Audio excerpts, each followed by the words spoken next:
Andy Ruzicka here outside St. Louis City SC Stadium City Park, where we're commemorating a brand new art installation called Pillars of the Valley. Pillars of the Valley is an installation that will commemorate the residents of the former Mill Creek Valley neighborhood, a once thriving black neighborhood with over 20,000 residents, 800 businesses, and 40 places of worship. We'll get word from officials and some of the former residents right here. Stay with us. It is truly an honor to be here. My name is Barbara Silva, and I'm the Director of Community Relations for St. Louis City SC. I'd like to thank everyone for coming out today to recognize Mill Creek Valley, experience the magnificent and powerful work of art, Pillars of the Valley, and join in the community collaboration that has brought us together today. Today's date is significant because it is the anniversary of the start of demolition of the Mill Creek Valley neighborhood. While today is a somber date in St. Louis's history, our hope is that we can take a moment to help bring to light your stories, residents' stories. We are honored to be joined by a number of distinguished guests who have helped make today possible. Today, you will hear from St. Louis City SC CEO Carolyn Kindle, the CEO of Great Rivers Greenway, Susan Troutman, East St. Louis native and the incredible artist who created this amazing tribute, Damon Davis, author and former resident of Mill Creek Valley, Vivian Gibson, and our mayor, the Honorable Tashara O. Jones. We are also joined today by a number of former residents of Mill Creek Valley. We are so proud and humbled that they are here to share this moment with us.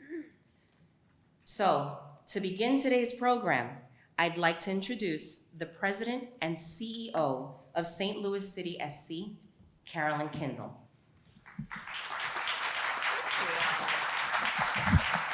Thank you, Barbara. And on behalf of the entire Taylor family, as well as everyone at St. Louis City SC, thank you all so much for taking time out of your day to join us here this morning. It has been emotional for me to watch this amazing artwork being built this past fall.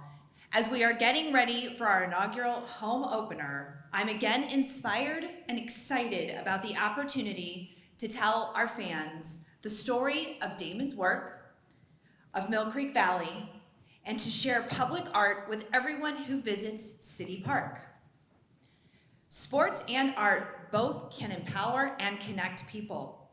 By working with Great Rivers Greenway and this project's other partners, including Harris-Stowe State University and the City of St. Louis, we are creating a moving experience within our stadium district where art, green space, and gathering places come together to honor a historic St. Louis neighborhood that deserves to be remembered. With our stadium overlapping the footprint of the former Mill Creek Valley neighborhood, our family wanted to not only support the Brickline Greenway and art installation financially, but also host the work on our property. We knew it was important to acknowledge the hard truths of the past, help people learn together, and envision a better way forward that's inclusive of all St. Louisans. In addition to the sculptures, the landscaping along the south side of the stadium shows the plot lines and addresses of some of the homes and businesses that stood on our stadium footprint over 50 years ago. Every place has a history, and this is part of ours. We hope that our fans and our visitors take time to experience Pillars of the Valley and think about the houses, the businesses, and the people who stood here before us. We look forward to making this tribute to Mill Creek Valley a seamless and powerful experience for our visitors for years to come. So whether it's a game day when more than 20,000 fans are headed to a match, or when hosting a community event such as the Counter Public Civic Art Exhibition next spring, we want everyone to learn the story of Mill Creek Valley through Damon's incredible art. St. Louis City SC aspires to be more than a soccer team. While we hope to unite people around St. Louis's incredible soccer history, we also want to move the region forward towards a stronger future. It is a privilege to host this amazing tribute at our soccer stadium because we know it will inspire important and much needed dialogue and reflection about our city's past.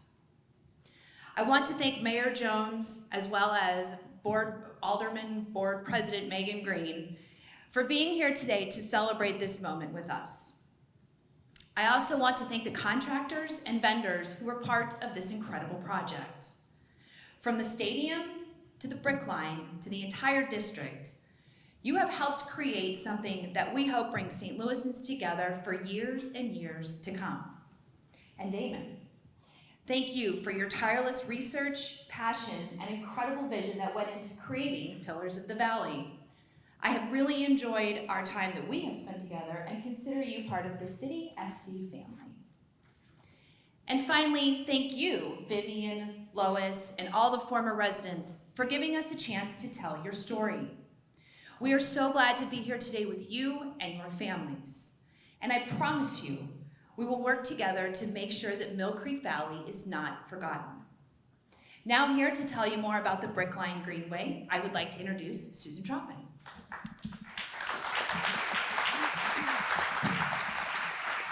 Good morning. How is everybody? Good. Give me 1 second here. So, I obviously am Susan Troutman. I serve as CEO for Great Rivers Greenway, which is a real privilege. We are the regional public agency spearheading the Brickline Greenway. This bold vision will connect our city together, inspiring new experiences and creating opportunities for equitable economic growth. 10 miles of Greenway will connect Fairground Park to Tower Grove Park, Forest Park to the Gateway Arch National Park, plus hundreds of destinations like this great stadium at St. Louis City SC together. The 2 blocks behind you on Market Street are finished. More is on the way. We'll break ground this fall to extend the Greenway west to Harris Stowe State University. We are here today because of 2 key themes that permeate everything Great Rivers Greenway does: people and partnership. Every Greenway starts with people. Our first goal is to listen, and I'm so happy to be among the people who told us their stories today. Every community has a story, and we need to understand where we are working, what happened in the past, what the community needs now, and what the community's vision is like for the future. One of the resounding things we heard when we first began the design competition for what is now the Brickline Greenway is that we needed to celebrate the story of the Mill Creek Valley neighborhood. But these are not our stories to tell. So we turned to the experts. Some of them are here today. And they are incredible people, so if you would either raise your hand or stand if you like, I just want to talk about you.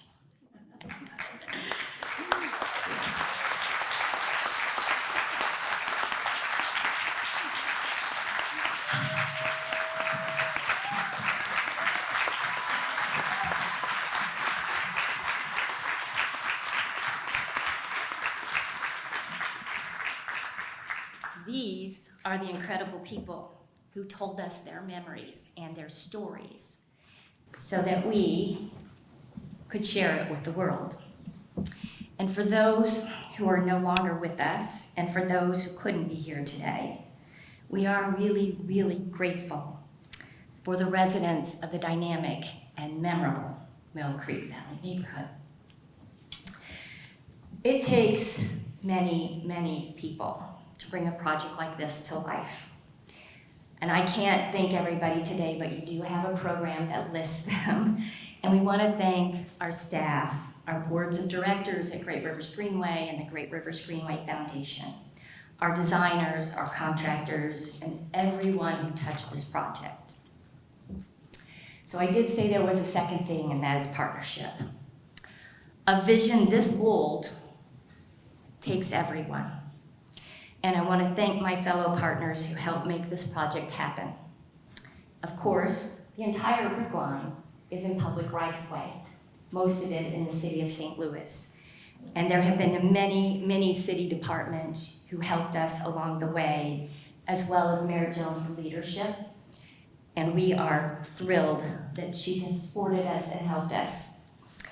Imagine when you go outside today and look at the 2 blocks here at the Greenway, what Market Street will be in the next few years. We are so grateful to be able to be in the public right of way and to reimagine the city to make it a better place for everyone. One of the things that makes the Brick Line different and special is public art. This is more than just a trail. We heard the community's desire to honor Mill Creek, and we are incredibly grateful for the once-in-a-generation opportunity to integrate Damon's powerful work within this great stadium soccer district. Carolyn, Joanne, Andy, Lee, and the entire Taylor family, thank you. Thank you. Really.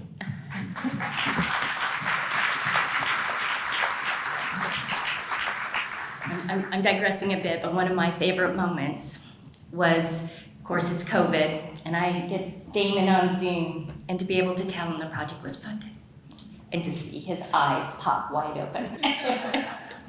So we're grateful. You have literally embraced the project, mirrored the landscape outlining the plots from 1950s outside, so please take a look because the addresses of the homes are in the landscape. A Greenway's impact is only as powerful as its neighbors and partners, and having this platform to showcase this remarkable work and to share the residents' stories in this very public way is a true gift to the region. I want to also thank the Taylor family who created a matching grant fund to make sure that we could construct the entire Greenway to Harris Stowe. And I want to thank the donors who are here today that stepped up to make this happen. We aren't just getting started. Somebody asked me the other day, do you feel relieved? I'm like, well, it's a deep breath, but we got a long way to go.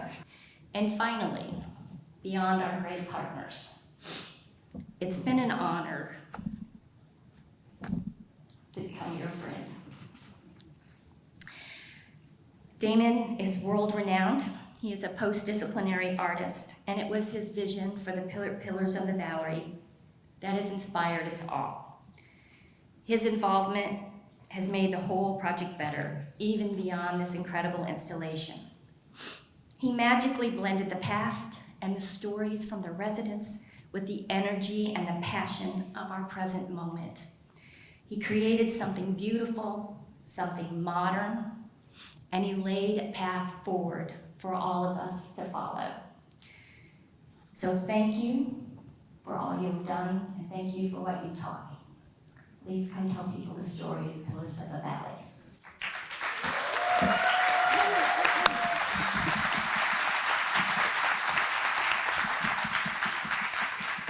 All right. What's up, y'all?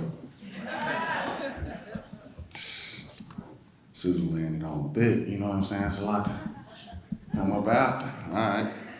So I made sure I wrote down some stuff so I wouldn't forget, because this is a big moment. It's been about 5 years been working on this. I grew up in East St. Louis, and one of the funny things is that I didn't know this existed. You know, I didn't know that this neighborhood existed. And I grew up around here my whole life. And I didn't know until we started working on the brick line. So when I found out, I wanted to make sure that no more black kids would grow up without knowing about this thriving black community that was in the center of St. Louis, right? Downtown, you know what I'm saying?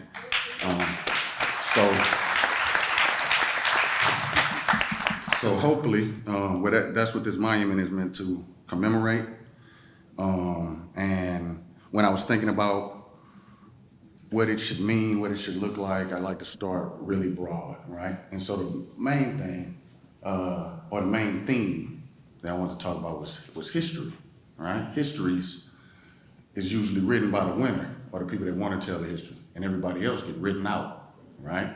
So had an opportunity to tell some histories that had been covered up. So the idea was to uncover, excavate things that were buried, right? So when you go out and you look at those things, history is one thing, but history is made of time. So I wanted a symbol of time that no matter where you was from, how old you were, what language you spoke, this symbol for time, everybody knows, and that's an hourglass, right? And so when you look at those things, those are abstractions on the hourglass. So in between those two granite pillars is a limestone piece, and that's to symbolize the sand. Sand that doesn't move because time has been stopped. So we stop time to remember, recognize, commemorate, and more than anything, give vindication to a neighborhood of people that were purposefully forgotten. So we never forget again, right? Yeah. When it's all said and done, I hope that we've created something that's even bigger than St. Louis and Mill Creek Valley, and we've created a beacon or a rally point for people that's been displaced all over the world. So that's the goal, you know, big dreams, but we got this for. Again, like Susan said, we ain't done either, so, you know, we got a little bit more to go. And I guess we meet y'all at Harris Stowe later on, a couple of years, next year, hopefully. But before I go, I got some people I want to thank. So I want to thank GRG. I want to thank LJC Architects for teaching me architecture in a crash course. And they were telling me the idea was too big or anything like that. The city, or St. Louis City, which is a great name for any team. I don't know why nobody thought of that already. Like the city. Yes, dope. Thank y'all. And more than anything, the elders of Mill Creek. This for y'all. Yeah, so with that said, I want to bring up an original resident of Mill Creek, world-renowned author, Ms. Vivian Gibson. Thank y'all.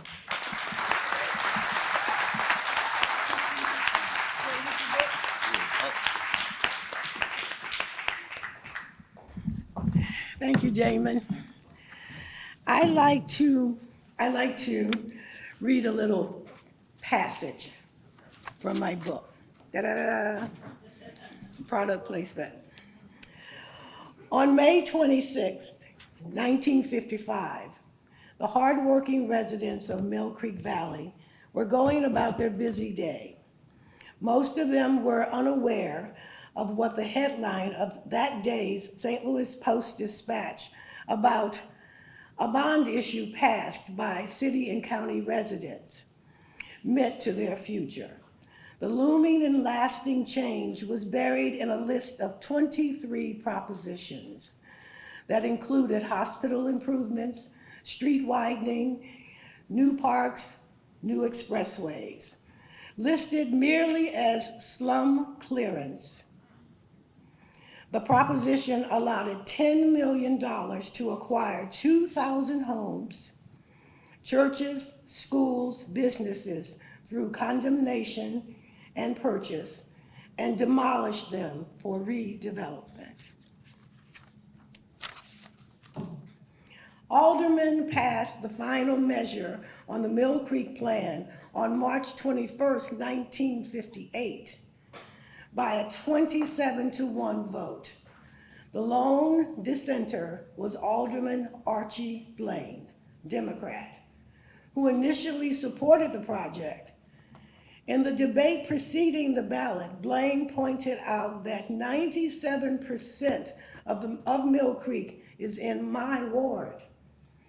He charged that no adequate provisions for rehousing the area's low-income residents were in place. I'm in favor of better housing, he said, but not in favor of slums moving to other parts of the city.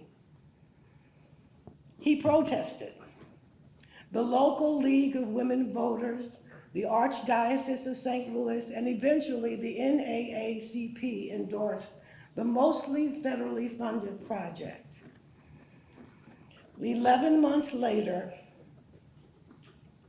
64 years ago today, the first wrecking ball struck in Mill Creek and permanently destroyed a viable urban neighborhood of 20,000 people.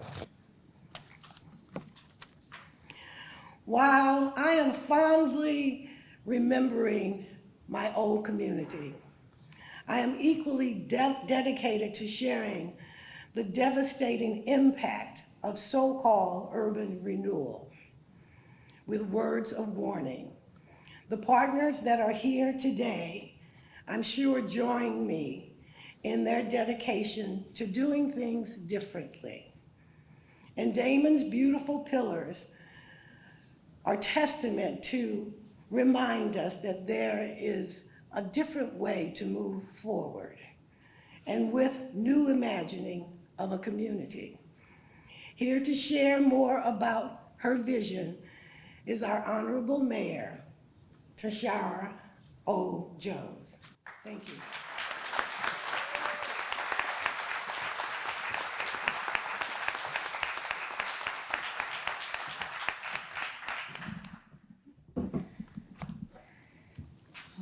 Good morning. Thank you to Carolyn Kendall, the Taylor and Kavanaugh families, Great Rivers Greenway, and St. Louis City SC for making today's event possible.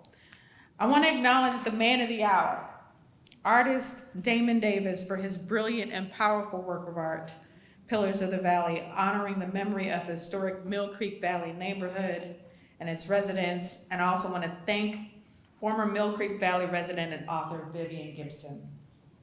What happened here in our not so distant past, 64 years ago today, the Mill Creek Valley neighborhood was demolished, scattering families and their neighbors across our region.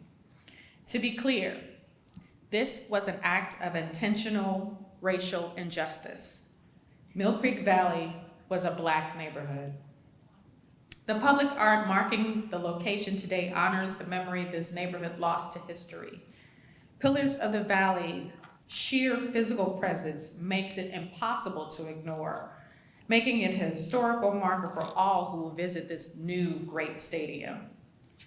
Celebrating Black History Month while recognizing the struggles Black St. Louisans have faced affirms our shared humanity as St. Louisans. And while the demolition of Mill Creek Valley tore apart the neighborhood, today we lift up the work St. Louis is doing to rebuild our connections and tie our city together. This new state-of-the-art City Park Stadium brings together people from across St. Louis and across our region to enjoy the most popular sport in the world. It's weaving a whole new social fabric for St. Louis. And the Brickline Greenway, which the city is working on in partnership with Great Rivers Greenway, runs alongside the stadium outside, linking our neighborhoods through 20 miles of intentional, sustainable paths and green spaces. Not only will the Brickline Greenway make it easier and safer for St. Louisans to get around, it links together development opportunities and, through art like this, our city's history. It's these type of projects that connect our past and to our present, memorializing what we've lost while reminding us to do better for our own children. Thank you, Carolyn, to your family, and the entire St. Louis SC group for these kinds of investments in our stadium district. Thank you to all of the community partners, city workers, and fellow elected officials who make this work a reality. And thank you again to Damon for your stunning artistry. Thank you all, God bless.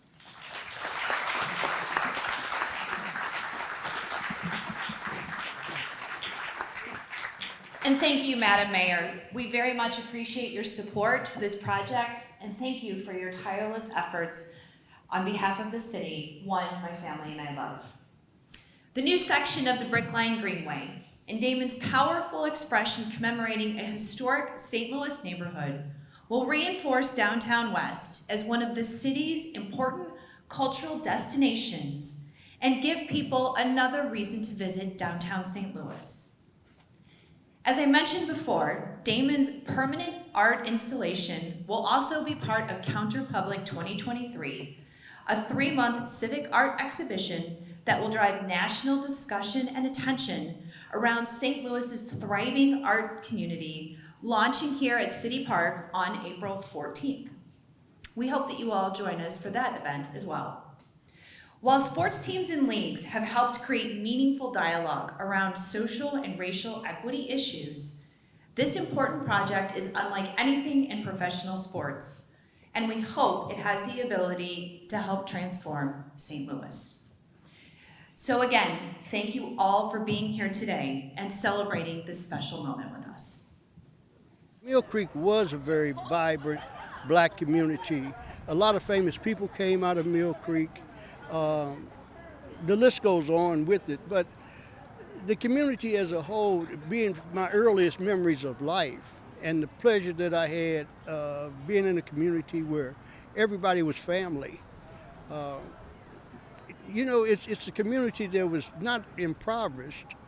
We weren't poor, but at the same time, nobody really knew we were poor because everybody shared. The community was so safe that at a very early age, because I think I was like 4 or 5, and you were, so you had to be about 8.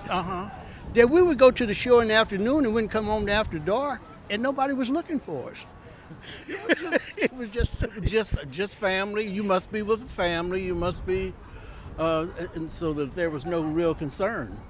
That's what you say. Thinking back on that time, we would say, "Well, where were Mom and Dad? Were they thinking about us?" No, we were with family. And I went back years later with my mother, and I said, "Well, where did our house stand?" And she said, "It stood right there.